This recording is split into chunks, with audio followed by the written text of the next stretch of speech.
రక్షించేది. దేవుడు రక్షించేటువంటి వాడు.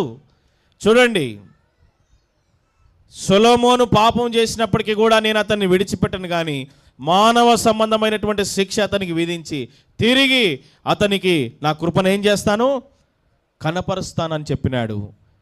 అంతేకాదు, లోతు విషయానికి వచ్చినప్పుడు, లోతు కుటుంబం విషయానికి వచ్చినప్పుడు, పట్టణం నాశనం అయిపోయేటువంటి పరిస్థితులు ఉన్నప్పుడు దేవుడు ఆ వ్యక్తిని నాశనానికి అప్పగించకుండా దేవదూతల చేత అతని చేతిని పట్టుకొని ఆ నాశనమైనటువంటి ఊరిలో నుంచి బయటికి తీసుకొని వచ్చినాడు. ప్రాణమును ఏం చేసింది ఆ కృప? ఏం చేసింది? నీ కృప చేత, చదవండి ఇప్పుడు ఆ మాట,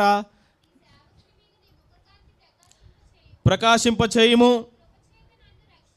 నీ కృప చేత నన్ను. దేవుడు రక్షించే కృప ఉందా లేదా ఆయన దగ్గర? లోతును రక్షించినాడు.